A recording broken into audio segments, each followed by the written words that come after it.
Hey, welcome to this video today.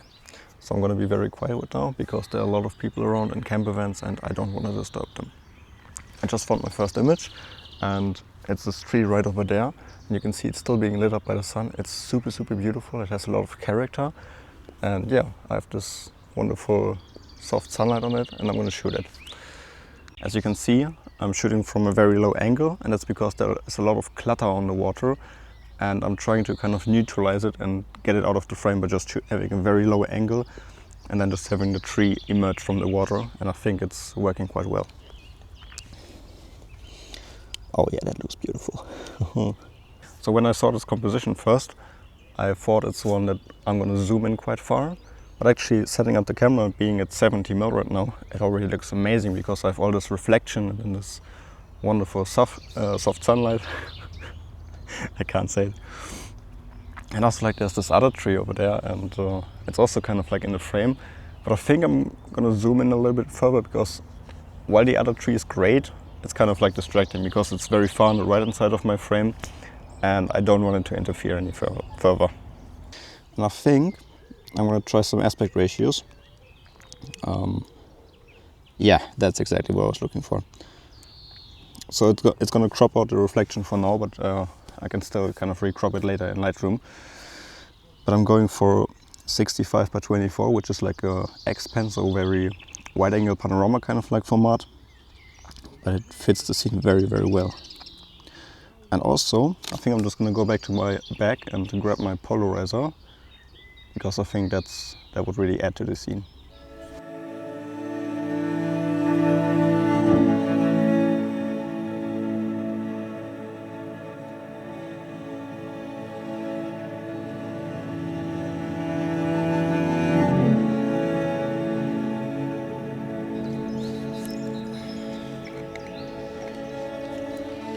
So I think I just found something that could well and worth be my second image of today. And it's something that you normally just walk past. But luckily, I didn't walk past it because it's a very abstract scene, but it looks superb.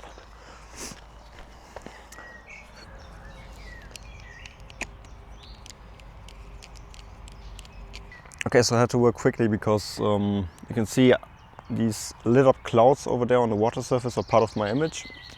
And as the sun is setting more and more, they're kind of going away, so I had to hurry up a little bit. So how do I describe the scene? So I have this tree over here on the right hand side of the frame, just kind of like to the edge for balance. And then I have these three trees over here as the main subject, kind of like a little bit on the left hand side off center, again because of balance. And then I have this beautiful water reflection of these bright clouds in the sky being lit up in this beautiful orange by the sun, and then just kind of fading into the dark and into the background. And also a lot of these leaves over here, they're being lit up by the sun, like so they're kind of like in this glowish, very bright green, and looks beautiful. So I don't really know what grabbed my attention in the scene. I just walked past it. I think I was kind of lucky just looking in this direction at that moment. I think part of it is the texture on the trees because it looks super interesting, especially like in this kind of soft light. So as I'm taking these images, you can see it's a very high contrast scene. So I have this kind of darkish foreground, the very darkish background, and then the clouds in the sky and the water reflection obviously being super bright. So I've decided to go for bracketing just because I want all the details. I don't want anything missing. And it was kind of necessary in the scene because in a single shot I wouldn't have got all the dynamics and all the information. Yes, I'm very curious to see how that's going to turn out because it just looks great, but if it's actually gonna... There's a super big bee. Just being bombarded with insects and animals over here. So I'm just gonna keep going because light is still there and I might be lucky and get a couple more shots. It's already a great start for today.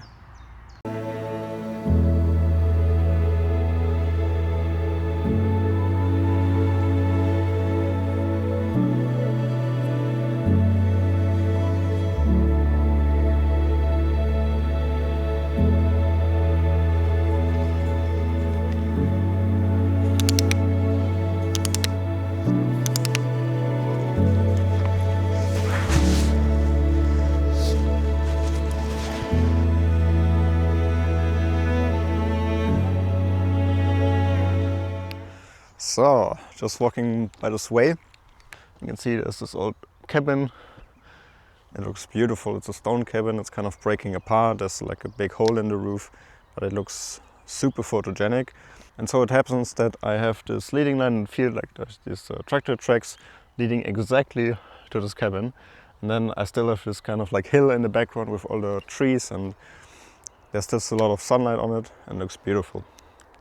So normally I just walk past it, but it has so much character by like falling apart and everything, and then this wonderful background with the soft sunlight, so I decided to shoot it. So I just quickly shot that one handheld because I want to keep going. I've kind of put it a little bit on the right hand side, so not in the center, because the tracks are not leading like in the middle of the cabin, and by me placing it a little bit on the right hand side kind of gives the illusion that it leads perfectly to the cabin, and that's what I wanted to achieve.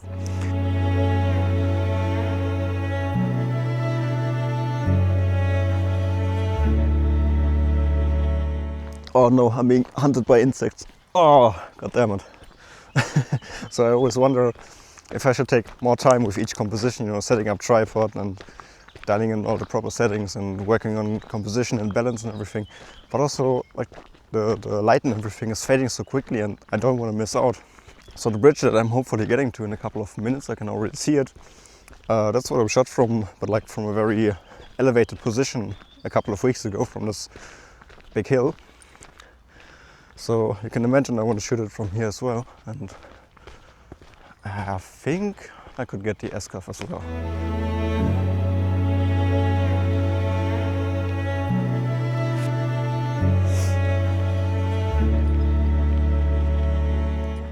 So I just walked down this way a couple of minutes, and unfortunately there's so much vegetation that this is probably the best shot that I'm going to take.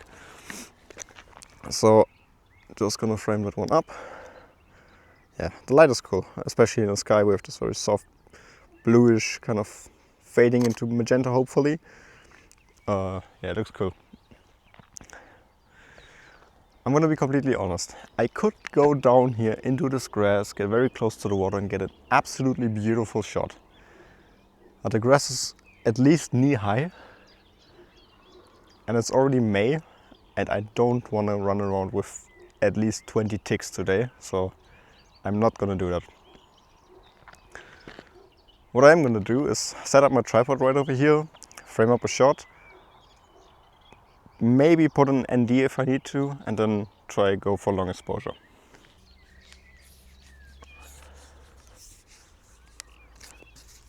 So as I've said, the grass is kind of high over here, so that's why I'm setting up my tripod as high as it gets, which is not that high honestly. And then I'm gonna zoom in. I think I'm gonna include one of these fences over here as a foreground object. I think it gives a little bit to the image. That should do just fine. I'd love to get a little bit higher, but nope, enough tripod. So I just focus on the bridge, put it onto manual focus, so I'm not gonna refocus when the ND is in place. Then I put on the ND filter. Oh, we're getting really beautiful light over here. You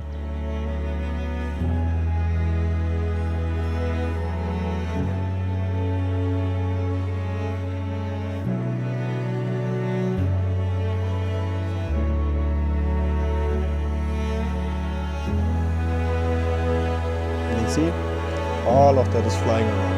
It's all on the trees over here. Just flying around everywhere. Wow. So beautiful. Look at these pink skies over here and then the moon right over here. It's wonderful.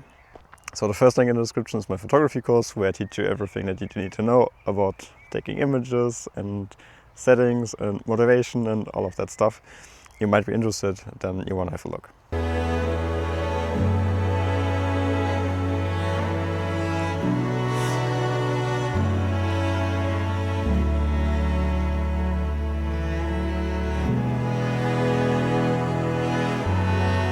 You can see the best of the light is gone. There's still some pink light over there, but I have nothing to shoot in this direction.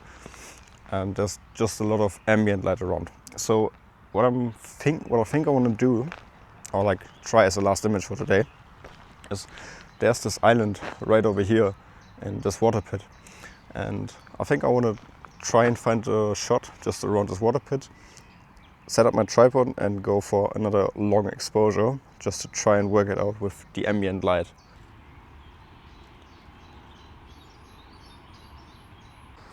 So I think I'm gonna shoot from this location because it's not perfect, but looking around here, I have no idea if there's any other way where I could shoot from.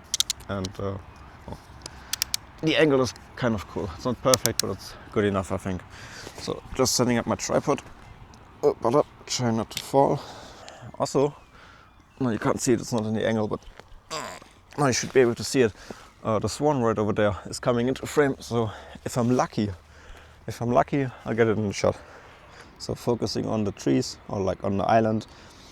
As I said, I'm going for silhouette, so I'm kind of very much underexposing it. ISO 100, f13 and 1/8 of a second shutter speed. And there we go. Beautiful, it's very like panoramic format again. So I think I'm just gonna shoot it in this aspect ratio as well. 1:1 also looks good because it's kind of like a balanced shot. I'm just gonna have to crop out these leaves right over there. Yeah, you can see it.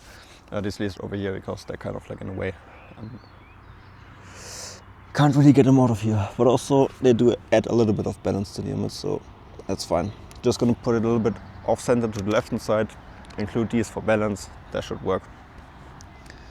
And I think I don't need an ND filter and I don't need to go for long exposure because the water is so still right now. There's just some midgets flying around, that's it. And 1/8 of a second shutter speed, super still, super calm. That looks beautiful.